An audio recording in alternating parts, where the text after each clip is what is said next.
Chantal, OK? C'est moi qui vais faire les tests aujourd'hui. L'inhalothérapeute, c'est une aide aux médecins, vraiment pour les gens qui ont des problèmes respiratoires, aider à établir le diagnostic. Donc, on va recueillir l'information auprès du patient, demander les symptômes, quand est-ce que ça commence. C'est prendre une histoire du patient. On apporte cette histoire-là au médecin. Le médecin, avec les outils qu'on lui a donnés, est capable de formuler un diagnostic. À partir de ce moment-là, on établit un plan pour traiter le patient. Puis souvent, c'est l'inhalothérapeute qui va appliquer ce plan-là. Prenez une grande respiration. Grand. Et soufflez. Allez-y, continuez. Plus. Soufflez. Ma sœur, mes cousins font tous de l'asthme. Souvent, on a les réunions de famille. Tous les enfants veulent jouer ensemble. Ils veulent s'exciter, ils courent partout dans la maison. Mais après 5 minutes, la fête est finie parce que tout le monde doit s'asseoir, tout le monde va prendre le traitement d'aérosol, tout le monde doit respirer bien comme il faut. C'est fini. Vous pouvez enlever la pièce de votre bouche. Prenez ça ici. Les patients qui ont fumé, souvent, c'est une majeure partie de la clientèle. Donc, l'emphysème, l'asthme. On va traiter souvent les gens qui ont un cancer du poumon, encore une fois, souvent avec la cigarette. Ou des gens juste qui sont sensibles avec les allergies, avec la pollution. Non, l'inhalothérapie, c'est pas connu, mais il faut que ça soit connu. C'est une opportunité que beaucoup de gens ne savent pas qui est là. Moi-même, je ne le savais pas, bien honnêtement. Je suis sortie du secondaire, j'étais allée en sciences santé, je ne savais pas trop qu'est-ce que je voulais faire. Je sais qu'il fallait que ce soit dans la santé. La médecine, ça m'intéressait, c'est bien évident, sauf que c'est trop long. Je trouve que ça prend des dizaines d'années avant que les gens soient enfin capables de voir un patient.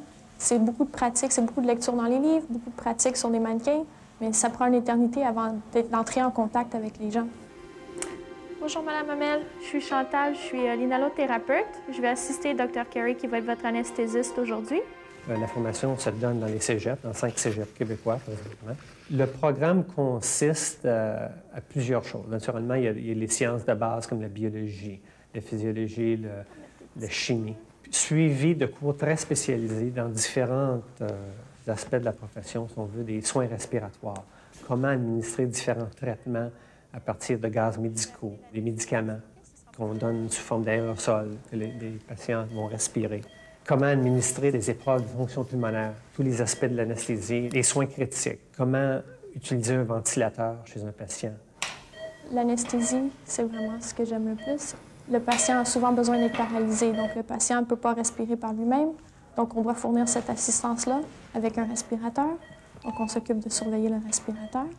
En même temps, on doit surveiller le patient, le niveau de stress que le patient subit. Donc, c'est pas parce que le patient est sous anesthésie qu'il ne ressent pas ce qu'on lui fait. Les voies respiratoires vont se fermer si le patient est en douleur. C'est pour ça que ça prend l'inhalo avec l'anesthésiste pour surveiller ça. C'est l'heure d'aller faire dodo maintenant. Je vais mettre le masque ici. C'est juste un petit peu d'oxygène. Chaque patient, chaque être humain est différent d'un autre. On ne peut pas prédire exactement de quelle façon un patient va réagir à un médicament ou à un traitement. C'est pour ça qu'il est très important pour l'inhalothérapeute de s'adapter à chaque cas. Ça arrive, on se sent impuissant. Des maladies que moi, je suis là. Peu importe comment je vais essayer, même si j'essaye le plus que je peux, mettre le meilleur effort que j'ai, ça ne changera rien. Des gens qui ont le cancer, moi, je peux rien y faire. Je vais leur donner le meilleur soin que je peux, mais à la fin, le résultat va être le même. Moi, j'ai aucune influence là-dedans. Les médicaments, ils s'en viennent tous les jours de mieux en mieux. Les thérapies, tout ça s'en vient tellement mieux. La technologie avance. Puis c'est sûr que d'ici quelques années, on va trouver quelque chose pour les améliorer. Déjà, les nouveaux médicaments, ça fonctionne. Puis les enfants vont mieux. Fait que c'est bien, ça me confirme que j'ai fait le bon choix, vraiment.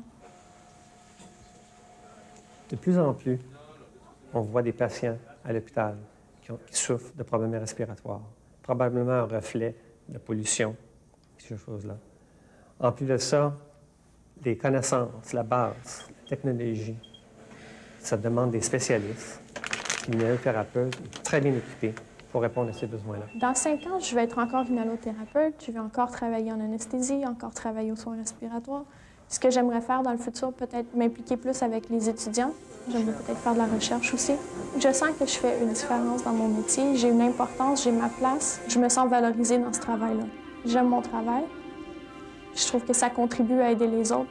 Moi, ça me fait me sentir bien. Elle a des bons volumes, ça va. Bon, OK. Tout va bien.